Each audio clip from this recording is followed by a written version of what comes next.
sekaligus lagi guru kita Haji selaku khalifah dari Ayah dan bin Abdullah Ali Idrus dalam pelaksanaan majelis pengajian kitab Muqasyafatul Qulub malam Sabtu ini.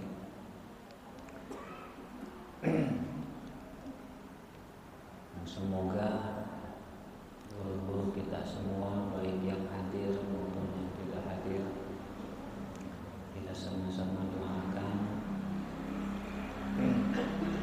dengan keagungan dan kemuliaan majelis ini. Kita bertawasul dengan majelis pengajian ini agar Allah Subhanahu wa taala senantiasa menyayangi beliau-beliau semua, sehingga karena kasih sayang dari Allah, kesalahan dan hilaf beliau-beliau semua diampuni Allah dengan inayahnya. Semoga dengan keagungan kemuliaan majelis ini, dengan bertawasul duduknya kita hadir di majelis ini, semoga pengampunan Allah, maghfirah Allah dilimpahkan kepada kita. Amin. Demikian juga rahmat inayah dan keberkahannya, diampuni kesalahan dan dosa kita. Kita pulang dengan membawa rahmat dan keberkahan dari Allah Subhanahu wa taala. Amin. Selanjutnya kita sama-sama lanjutkan paparan makalah dari Imam Ghazali rahimahullah ta'ala. Bismillahirrahmanirrahim. Qala mu'alif rahimahullah ta'ala alaih wa qala Sahal rahimahullah alamatu hubbillah hubbul Qur'an wa alamatu hubbillahi wa hubbil Qur'an hubbun nabi wa alamatu hubbihi sallallahu alaihi wasallam hubbus sunnah wa alamatu hubbis sunnah hubbul akhirah wa alamati hubbil akhirah bughdud dunya wa alamatu bughdid dunya alla yukhadha minha illa jadan wa bulghatan ilal akhirah. Perkataan mu'alif ini melanjutkan dari perkataan sebelumnya, yang mana beliau mengutip perkataan Syekh Sufyan Ats-Tsauri. Beliau Syekh Sufyan Ats-Tsauri rahimahullah ta'ala alaih berkata, man ahabba man yuhibbullaha fa innama ahabballaha wa man akrama man yukrimullaha fa innama yukrimullaha. Kata Syekh Sufyan, barang siapa orang yang mencintai orang yang mencintai Allah, barang siapa orang yang mencintai orang yang mencintai Allah. Kita cinta guru kita cinta Allah. Kita cinta ulama cinta Allah. Nah, kecintaan kita kepada seorang ulama yang mencintai Allah tersebut, fa innama ahabballaha, maka sesungguhnya kita yang mencintai ulama tersebut adalah mencintai Allah. Jadi ketika kita mencintai, menyayangi seseorang yang mencintai Allah, itu sama mencintai Allah Subhanahu wa taala, secara tidak langsung mencintai Allah Subhanahu wa taala. Wa man akramaman, dan barang siapa orang yang menghormati Barang siapa orang yang memuliakan orang yang memuliakan Allah, barang siapa orang yang menghormati kepada orang yang menghormati Allah. Kita hormat kepada guru kita hormat kepada ulama kita, kepada ustaz kita, atau kepada siapa saja. Nah, orang yang kita hormati tersebut memuliakan, menghormati Allah Subhanahu wa taala, maka fa innama yukrimullah, sesungguhnya kita nih, anggaplah kita supaya gampang pahamnya, memuliakan Allah secara tidak langsung gitu. Dohirnya yang kita hormati orang, tapi hakikatnya Allah Subhanahu wa taala. Nah, kemudian beliau rahimahullah taala alaih mengutip perkataan Sahal. Qala Sahal rahimahullah. Qala Sahal yang dimaksud Sahal At-Tustari. Sahal At-Tustari termasuk ulama salaf soleh yang dikenal kesufian, yang dikenal kejuhudannya di masanya. Beliau Sahal At-Tustari seorang ulama juga sufi agung yang wafat pada tahun 283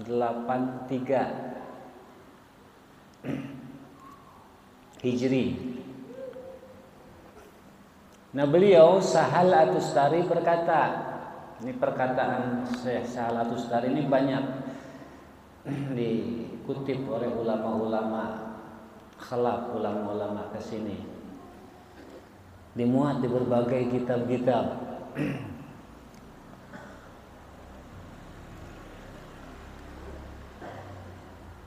Kata beliau Syekh Sahal At-Tustari, alamatu hubbillah. Kita masih membicarakan tentang mahabbah, ya, mahabbah kepada Allah, mahabbah kepada Rasul. Tanda kecintaan kepada Allah,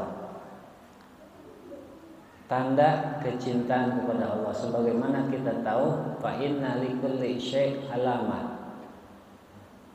Fa inna likulli syai' alamat. Segala sesuatu itu memiliki tanda, ada tandanya, ada cirinya.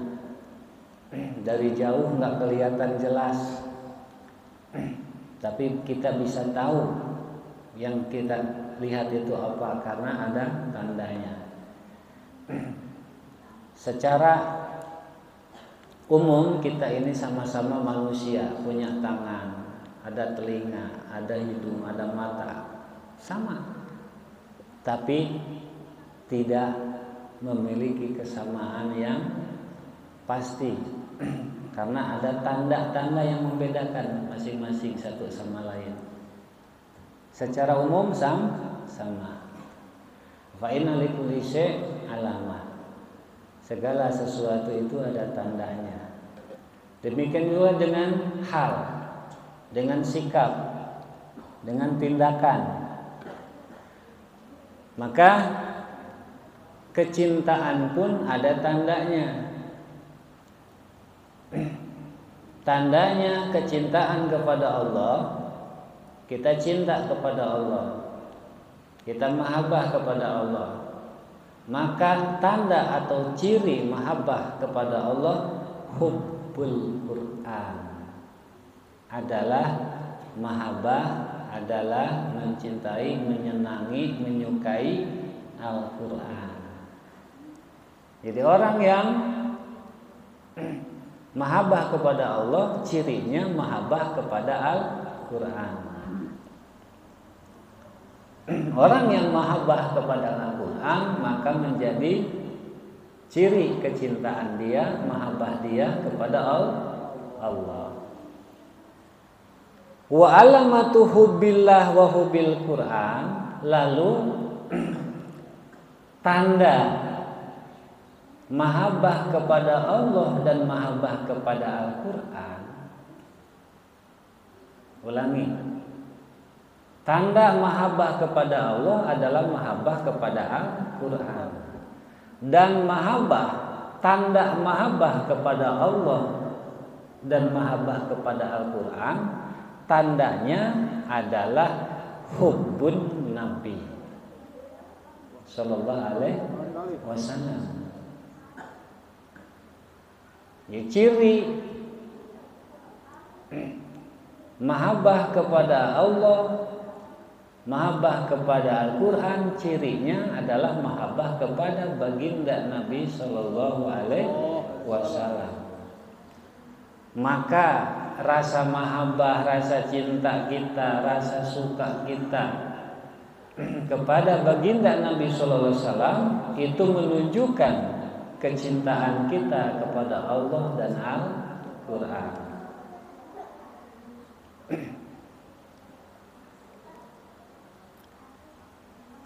Wa alamatu hubbihi Sallallahu Alaihi Wasallam, lalu tanda atau ciri mahabbah kepada baginda Nabi Sallallahu Alaihi Wasallam,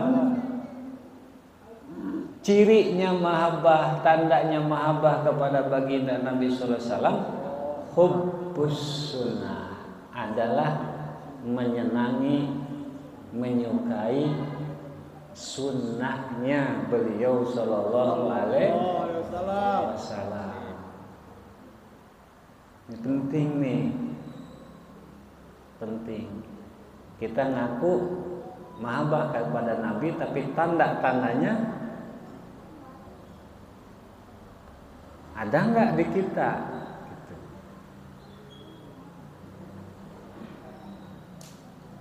Kita mahabbah kepada Nabi, maka cirinya mahabbah, senang kepada sunnahnya beliau Sallallahu Alaihi Wasallam.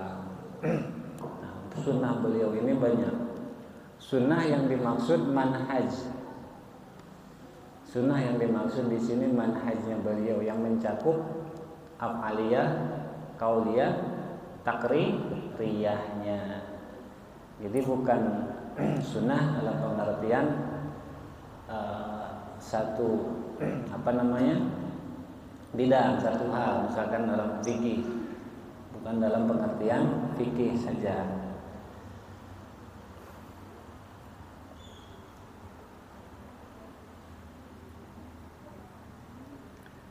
Wa alamatu hubbi sunnah, dan cirinya mahabbah kepada sunnah adalah hubul akhirat, cinta akhirat, senang urusan-urusan akhirat. Wa alamati hubil akhirah, dan cirinya mahabbah kepada akhirat, bugdu dunia, adalah tidak menyenangi dunia, tidak menyukai dunia. Wa alamatu bugdid dunya, dan cirinya tidak senang dunia atau tidak suka dunia, alla ya'khudha minha ila jadan wa bulghatan ilal akhirah, tidak mengambil dunia kecuali sebatas untuk bekal yang menyampaikan, yang mengantarkan pada urusan akhirat. Artinya dunia ini dijadikan sebagai bekal dan fasilitas kita yang mengantarkan kita kepada kesuksesan di akhirat. Jadi bukan dijadikan tujuan utama. Dunianya bukan dijadikan tujuan utama. Dunia tetap diraih, dunia tetap ditempuh, dunia tetap dijalani. Cuman tujuannya bukan dunianya, tapi dunia tersebut dijadikan bekal. fasilitas yang mengantarkan kepada keselamatan, kebahagiaan akhirat atau untuk tujuan akhirat. Nah, cirinya orang yang secara tidak langsung nanti bersambung mencintai Allah Subhanahu wa ta'ala. Bisa dipahami ya? Ulangi. Ciri mahabbah kepada Allah, cirinya adalah mahabbah kepada Quran. Ciri mahabbah kepada Allah dan Al-Quran, mahabbah kepada baginda Nabi atau kepada Rasul. Ciri mahabbah kepada baginda Nabi atau kepada Rasul, mahabbah sunnahnya beliau sallallahu alaihi wasallam.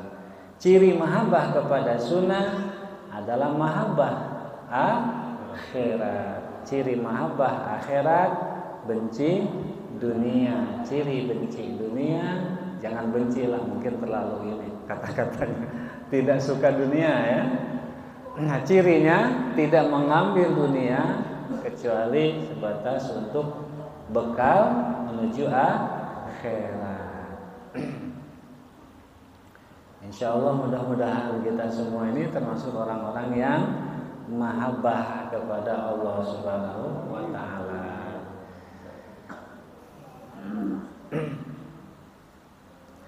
Qala Abul Hasan Az-Zanzani,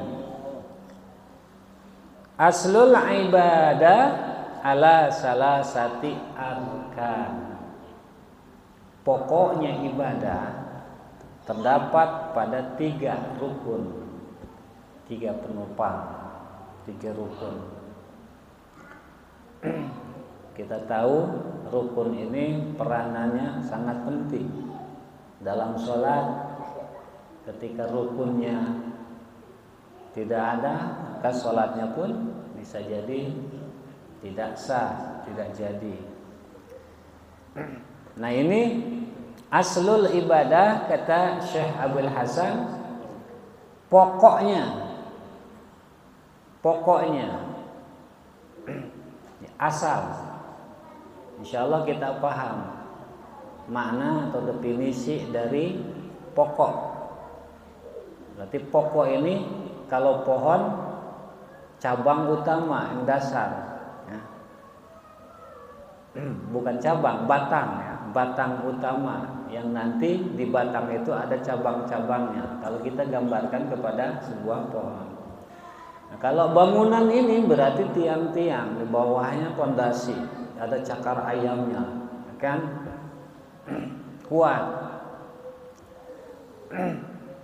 hingga dia bisa menopang bangunan menjadi kuat, menjadi kokoh. Nah, asalnya ibadah atau pokoknya ibadah itu ala salasati arkan, terdapat pada 3 rukun. Nah, berarti bila mana yang 3 ini, rukun yang 3 ini nanti kurang kokoh, maka ibadahnya pun kurang kokoh, karena rukun ini berpengaruh sebagaimana pengaruhnya tiang di bangunan masjid ini. Jadi peranannya sangat penting.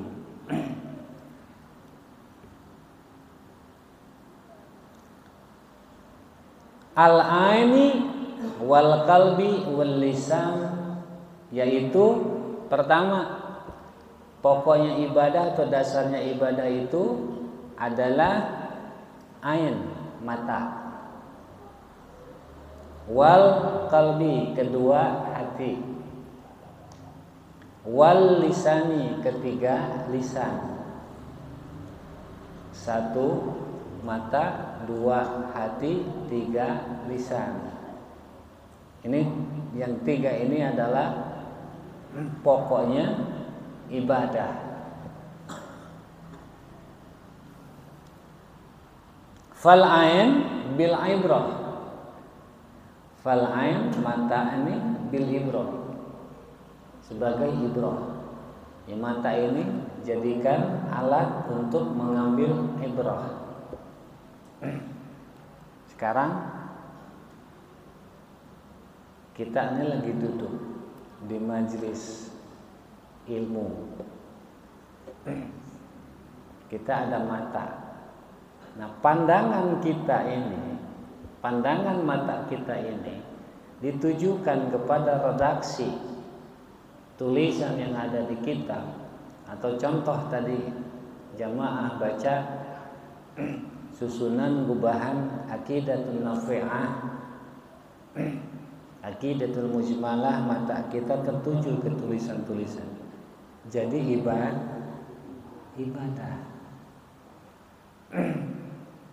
Atau mata kita ditujukan, diarahkan, dipandangkan ke pemandangan alam dengan niat mengambil ibrah kekuasaannya Allah Subhanahu wa taala.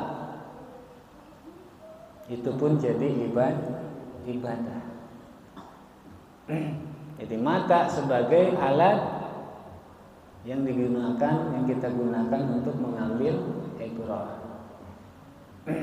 Maka pandangan kita ketika dijadikan sebagai ibrah itu, di situ poinnya jadi nilai ibadah, bukan sekedar pandangan biasa. Artinya dengan mata pun jadi nilai ibadah. Satu. Kedua, wal qalbi, hati, bil fikri, dengan tafakur. Mata kita melihat ibrahnya, kemudian masuk ke dalam hati, korelasinya ke dalam hati, hati kita berpikir. Hati kita berpikir. Kita melihat suatu tulisan dengan mata, hati kita merespon, kemudian dipikirkan apa yang kita lihat dengan mata. Itu pun jadi ibadah. Walisan, kemudian lisan, bisidki, dengan kejujuran.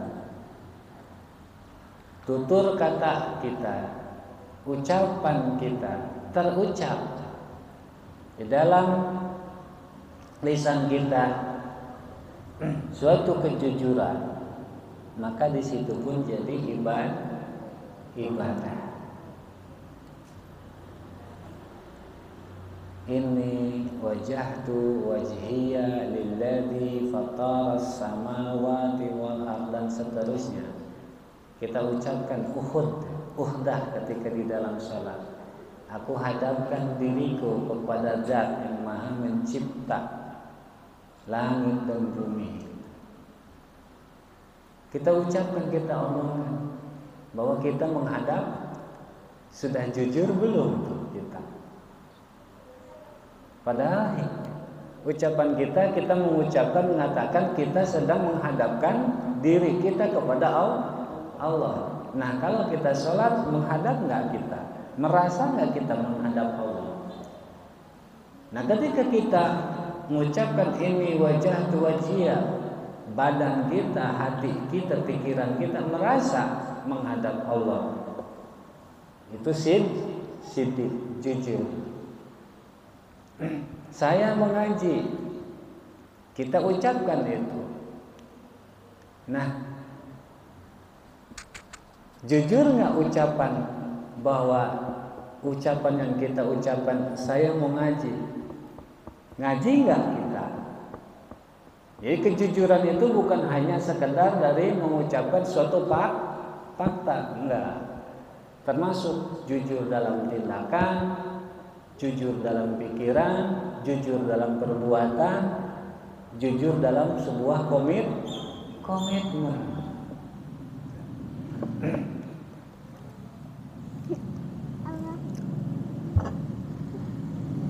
Wa tasbih, dan juga dengan tasbih. Ba'da sholat, ilahi ya Rabbi anta maulana subhanaka subhanallah, subhanallah, subhanallah, itu pun jadi nilai ibadah poinnya. Wadzikri dan zikir.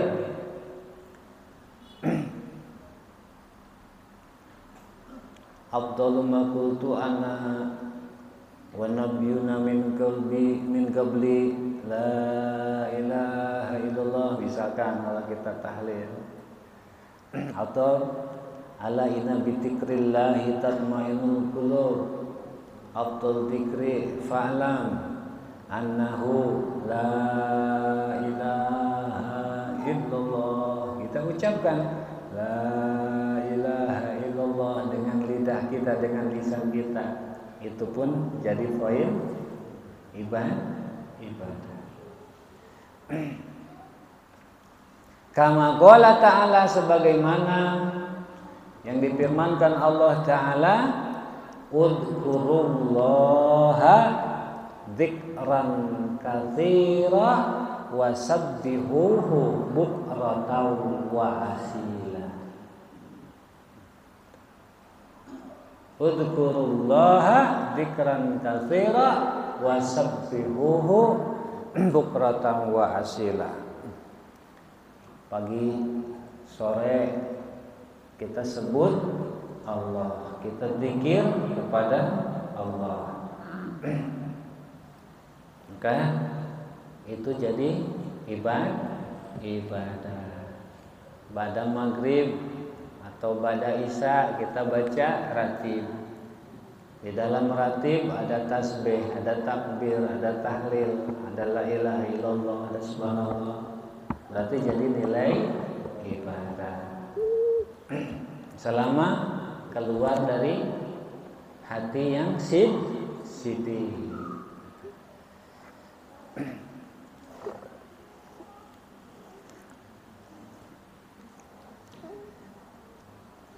Hukiya, dihikayatkan, anna Abdullah wa Ahmad bin Harb,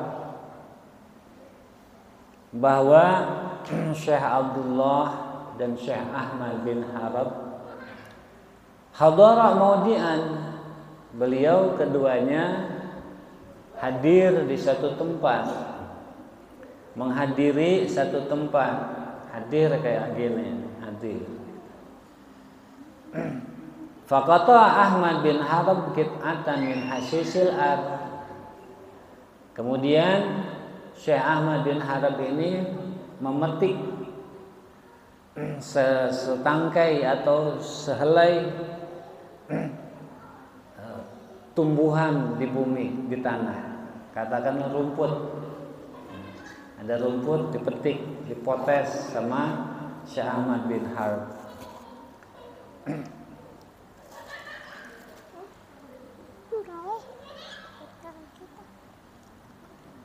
Fagalalah Abdullah, lalu Syekh Abdullah berkata kepada beliau Syekh Ahmad bin Harb,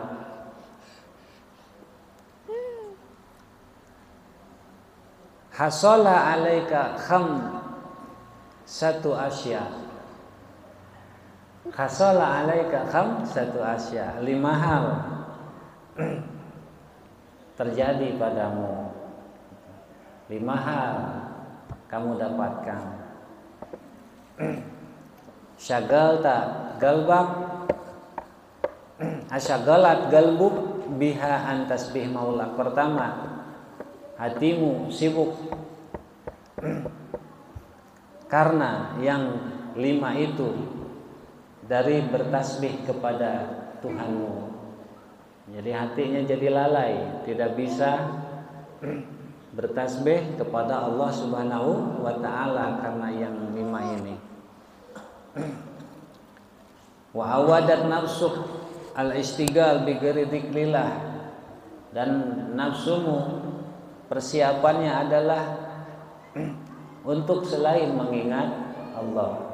Jadi nafsunya jadi berpaling dari Allah. Segalanya itu dipersiapkan untuk selain Allah, bukan untuk Allah. Wa ja'alta dzalik tariqan yaqtadi bik fih, dan kamu jadikan yang 5 itu sebagai penuntun kamu, yang kamu ikuti, yang kamu ya ikuti. Wa mana'tah an tasbihi rabbih, dan menghalangi kamu dari bertasbih kepada Tuhan, kepada Allah Subhanahu wa taala. Wa aljamta nafsak hujjat Allah azza wa jalla wa yaumil qiyamah, dan kamu tetapkan diri kamu terhadap hujahnya Allah Subhanahu wa taala kelak yaumul qiyamah. Keburu habis waktunya. Nah, kita cukupkan, insyaallah kalau sebelum depan kita lanjutkan. Mudah-mudahan kita semua sehat afiat, amin, dan tentunya tetap dalam keadaan berbalut rahmat, kasih sayang, taufik, inayah, keberkahan Allah Subhanahu wa taala. Assalamualaikum warahmatullahi wabarakatuh. Waalaikumsalam warahmatullahi wabarakatuh. Alhamdulillah, semoga kita berdoa kepada Allah SWT agar Allah SWT senantiasa mencurahkan karunia hidayah kepada kita semua, berkat kita semua kebahagiaan di dunia dan dunia akhirat, dan istiqomah kita semua dalam ketakwaan. Amin ya rabbal alamin. Mari jemaah kita tutup majelis kita ini dengan baqatul majlis. Ya Rabbana tarhamna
Wassalamualaikum warahmatullahi wabarakatuh.